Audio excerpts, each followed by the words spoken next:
What is up, guys? This is Nick here from Everything Tech, and welcome to yet again another versus video of Android devices. This time we have the BLU Life One X over here versus the Samsung Galaxy S5 here. So let's just start off with a few specifications, get this out of the way. So on here you do have a 5.2-inch IPS display, and over here you have a 5.2-inch Super AMOLED display. Deep blacks, crispier text in my opinion. So you also have a fingerprint scanner here, and over here, no fingerprint scanner. At the top, you're going to have a 2-megapixel camera here with no flash, and this one is garbage in my personal opinion. And yes, that's biased. It is biased because I think that one is garbage versus this 5-megapixel camera here with the front-facing flash here on the BLU Life One X. Just got to keep it real with you.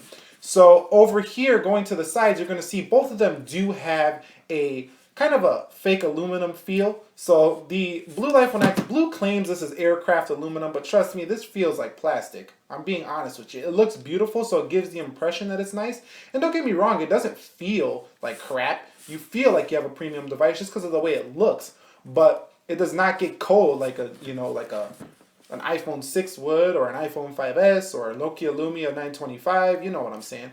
This one over here is just a shiny plastic chrome, and I kind of dig this chrome here on the S5, but I also dig this one over here. On the back, you do have a faux leather back texture, and over here you have a grippier leather back texture.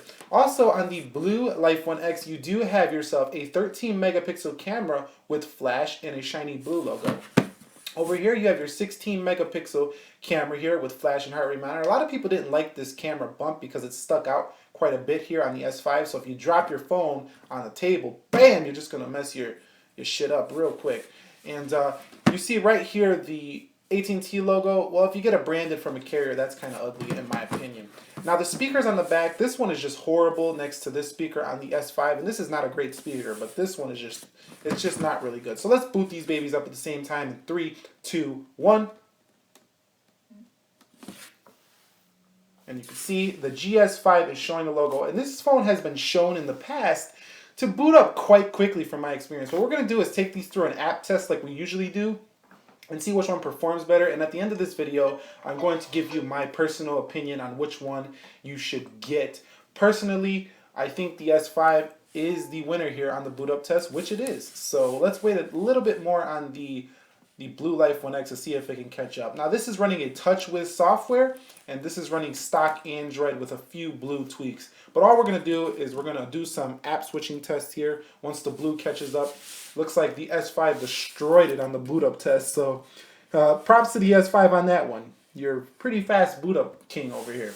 And it actually beat the SE on the boot up too, so this phone boots up quick, the S5.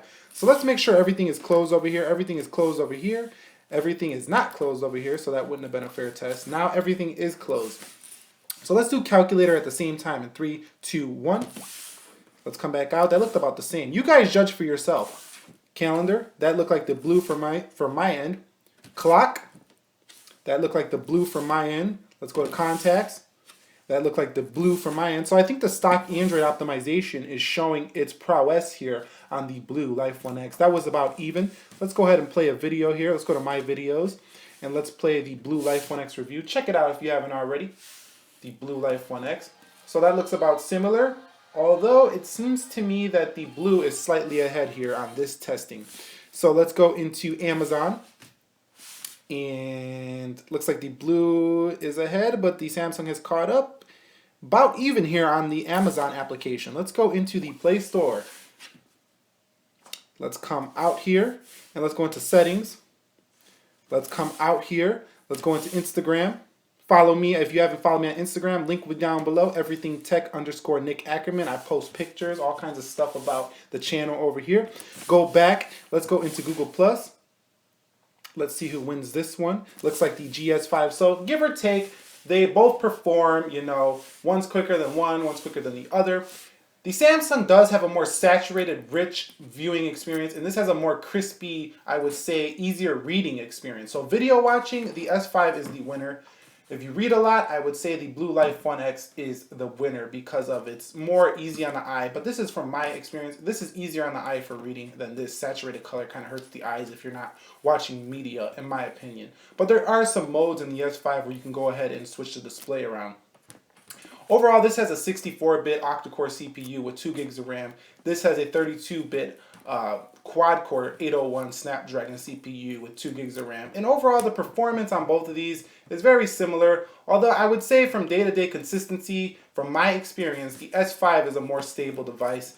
It just is more refined. It is Samsung. They have been making phones for the longest, so the BLU is starting to catch up though. They're changing the game with these phones. I mean, you really don't need a Samsung device. And don't get me wrong, you don't need to go pick out this Samsung GS5 over this BLU to have a great experience. You can do all the same tasks on here that you can do on here, except for things that are very, Samsung, like the heart rate monitor, and that's probably about it. And some of the touch-whizzy things like pulling the screen over here, or all these features that nobody really ever uses on the GS5. I do, but mainstream people don't use those devices or those features. So anyway, which phone would I pick? Okay, well here, I'm going to break it down right here. If you're a person who wants to watch a lot of media, wants a stable experience, and they just don't want to learn too much about Android, they want an easy experience, go ahead and get the GS5. It's just set up pretty simply. It's kind of like an iPhone. Not the same icons as an iPhone, but they do copy a lot of the iPhone features. Got the home button, got the fingerprint scanner, got these. If you want a more pure stock Android feel that you don't want to spend a lot of money on, go ahead and get the BLU Life One X. But in terms of money, it doesn't really matter anymore because both of these are in the same price category. Used $150, new $150. Anyways, that's pretty much going to wrap this up. Any questions, comments, concerns, leave them down below in the description area, under the description in the comments section. And I will catch you all in the next episode. Be sure to be well and peace. I got those metal curved sides. Well, I'm Samsung TouchWiz and I have a fingerprint scanner. Well, I'm stock Android. Well, I have the heart rate monitor. Whatever. Let's just make up and be friends.